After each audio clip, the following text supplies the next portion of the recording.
with this Father Egan, and I sort of came to believe on the retreat that, there is a God, and, and this is not what I was put here to do, to spend all this, to live this way, robbing people and doing what I was doing and hurting people and making mothers cry and all that stuff, like we do. And, and I started changing inside. I guess, I don't know if you ever felt that, I started changing inside, but I didn't know I had all these legal issues down the pike. I knew I had the state case pending, but I didn't know that the feds were out there laying out there for me. And then the shit hit the fan legally, and I wind up with the 10 years. And when I was away, I made a decision, that I had to slow down, that I really didn't want to, I really didn't want to maybe do this anymore. And then when I got out and they sent for me, I wanted to get straightened out, but sort of part of me too, I didn't want to tell them no, because I didn't want them to catch any delusions on me. Because you got to remember, I was in the street from when I was 16. Now I'm in my 50s, so I knew where the bodies were buried. You know what I mean? Like, when they knew, I knew, through my father. So, but in my heart, I knew it was over. Even at that point, I knew it was over. And then when I got pinched a year later is when I made the call. And, sometimes I'm sorry I didn't. Most of the times I'm not. Sometimes I miss that life. But overall, I know I'm content, and if everybody's healthy and I'm not hurting nobody today, I don't have to worry about them kicking my door down, That's what I say, Anthony. I go to bed at night, I can put my head on the pillow and sleep. Yeah. What am I gonna worry now about the phone bill or the electrical bill? Yeah, exactly. No, you know what? I got to worry. I told somebody, it's funny you said that. I told somebody, I never thought that I would be concerned about the price of gas. Yeah. Yeah. That's what's happening with me. I'm getting frugal as I'm getting older. Yeah, me too. It's like, how many years we got left to earn? I think about these things. Yeah. Now I used to wear $1,000 suits, 2,000. Now I'm looking for sales, but you know what? It's fine. It's okay. But, in the beginning, I didn't know it was okay. I didn't know that was okay until now. I know that's okay. Now, but someone told me I finally became a productive member of society. Yeah. I'm trying to be that now. Yeah. It's funny because every time I got a job up here, because I came back to Boston, I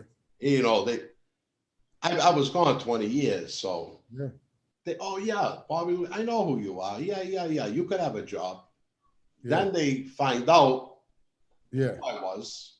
Yeah. Then they tell me we can't associate you with our company. Yeah. I worked 3 jobs like that. I lasted 3 weeks on each job. Yeah. Till the hatchet came, and then I found a good job. I was a sales manager and a salesperson. For Pride Hyundai. Yeah. Oh yeah. I went back to school. Yeah, I went back to school. I went back to school to learn about addiction. A friend of mine called me and offered me a job and said, you could have this job because of your life experience, but you got to go back to school. We'll pay for the school. Yeah. I said, all right, and I was 59 years old at the time. And I said, fine. I came and I went back to school and I started a whole new career. I wasted a lot of time out there in the street, and I have, I don't have no pension. I have no Social Security. I have nothing. I know. I'm in the same boat. Yeah, I know. Thinking I was a smart guy. How smart was I? And in prison, I did a 4-year theology course. Yeah, I know. I remember you telling me. And it was a big accomplishment. It was great. I got a degree. I wrote a book. It's on Amazon. I wrote a Christian book. Yeah. I mean, it's just things to be proud of from coming from where we came from. Yeah. The seeing at our age is that we could change our life. Yeah. It's always time. Definitely. Yeah. I tell everybody, we ourselves, we try to help people, but we can't change people. No. The only thing that can change people is the word of God. Without a doubt. And when that's in your heart, Anthony, you can accomplish so much and do what you want. Yeah. You know what I mean? Sure. Definitely. That's great. And listen, we sit on these shows, we talk about our past. Yeah. But it's our past. It's not now. That's right. That's right. We like to share our stories with people, try to help people. Yeah. And again, it's our past. It's not now. Yeah. What we're doing now in our lives, I think are good things. Yeah. That's what I say. I'm looking to get my story out there and along the way help somebody. Exactly. Help myself and help somebody because, like I just told you before, I'm not a success story. Am I you know, I'm doing the right thing now, but you know, I did a lot of damage along the way. Yeah. To myself, to my family, and to other people's family. I did a lot of damage, you know, and this isn't Hollywood, you know, this isn't glamorous, you know what I mean? It was glamorous for a minute when I was a kid, you know, going to the Copa, getting in through the kitchen, you know, all that, you know, caught up in all that, you know, all that, you know, someone told me all that glitters isn't gold, you know what I mean? But at the end of the day, you know, when I was sitting in them cells fighting off them cockroaches and the mice, and my daughter crying in the visiting room that she had to leave me there, you know, it's not glamorous. No, and I want the kids out there, these Italian kids, to know that it's not that glamorous. Believe that. MCC New York, I'll never forget. We got a big thing of potato chips, right? Yeah. So I had them next to the locker, and I'm lying on my bunk. I hear crunch, crunch, crunch. The mice were dragging the bags of potato chips back to the radiator under my bed. Definitely. Oh, I was comfortable there. Yeah, I had my first spiritual awakening in Attica, in a jail cell, fighting off the cockroaches. Yeah. I sat back on the bed and I said to myself, is this God? This is not why I got stopped using drugs. This is not why, you know, this is not how life is supposed to be. No. You know, in Attica, in a cell full of cockroaches. Yeah. And that's where you end up in that life. That's without a doubt. You know, and I tell for a little while, Anthony, it's not going to last. No, it's only good. You know, it only lasts for a minute. It's you know, it's instant gratification, and that's it. No matter how much money you got at the end of the month, you can only spend as much money as me in the commissary. It don't matter. That's right. You know better than anybody else. I'll tell you a funny story. My first wife, Beth, beautiful Irish girl, right? Yeah. So we lived in Medford, and there was a nice Italian restaurant over there. Actually, they asked me to go partners with them at one time. But every time I went in, I had the Dean Martin CD I gave them. Yeah. Music had to change. They had to open the back, you know, and we'd be back there, and they bring me the wine and everything. And my wife used to laugh and sit there. And she used to tell me, how long do you think this is going to last? Exactly. She used to laugh at me. Beth, stop. I used to tell her, don't break my balls. Yeah. And you know, she was right. The last time, Anthony, you're talking about Philly, I'll tell you this one story before we go. Yeah.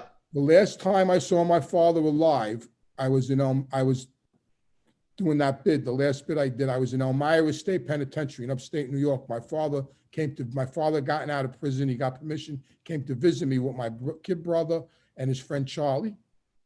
We're in the visiting room, and my father tells me, listen, I'm going into the fruit business with guys from Philly. I said, guys from Philly? He goes, yeah, Joey Molina and this kid, Billy. I don't know if you know Billy. Billy. He's big with the fruit market down there. They got a big fruit market down there. So I forget his name. On 9th Street, all that area. Yeah, they got a big fruit market down there. So anyway, he goes, I'm going to open up. We're going to start exporting and importing fruit. And I'm opening up a big fruit stand in Queens. And it's going to be for you for when you come home. I said, for me? I said, what are we going to do selling fruit? He goes, listen to me. It's over. He said, the mob is over. Yeah. He goes, nobody fears us no more. It's done. He said, yeah, that was the last time I saw my father alive. That was the last conversation I had with him. He told me it's done. Wow, imagine nobody fears us no more. That was in the end of '98. That was the beginning of '99, the end of '98. Yeah, I got pitched in June of '99. I know it was over. Yeah. You know, and coming from your father's lips, that has to really mean something. Yeah, definitely. Your father goes back to the old days. I mean, that has to mean something. Of course. You know, the transition. Of course. Everybody used to drop little tidbits on me. When I was a kid, Tony Lee, his partner, he was funny. He had a little comical side. He told me one day, I don't know, must have been about 17 or 18. So I got arrested in Manhattan. I had gotten arrested. So he tells me, so my girlfriend at the time was Alice, who became my first wife, Alice Mahoney. He tells me, listen, so he used to call me Sonny. He goes, listen, Sonny, this weekend, I want you to do something. He goes, yeah, what? He goes, I want you to take your girlfriend, Alice, and go to Washington, D.C. sightseeing. He said, and I want you to go to the Justice Department building, and I want you to look at that building, and I want you to remember one thing, that building is going to chase you your whole life. He told me. Yeah. Of course I didn't go. I said, yeah, of course I didn't go. Yeah. Now he told me to go look at the Justice Department building. A funny story. My number's from there. I don't have a Boston number. My number was out of Washington. All right. Because I was mixed up with Joey. Yeah. Yeah, I had a DC number. You had a DC number? I had an OC number, 016. Did you really? Yeah. I can't even remember my number. I'm still not there. I'm out of my mind. I can't even remember my number. Yeah. Listen, I'm glad you're healthy. I'm glad you're looking good. You're smiling. You're laughing. That's good. Oh, I'm starting to feel better. Yesterday I had a bad day. It's like off and on with this COVID. Good. You know, past the contagious stage and all of that. But yeah, I just got vaccinated. Another month. You know. Yeah, I just got the vaccination. Now I'm ready to go. You know, I'm putting together a website. You know, I'm trying to get my story out there now, trying to help somebody, get going. We're putting together a website and all that stuff, see what happens. Yeah, you should. No, I am. I think I got a little bit of a story to tell. I think, we could.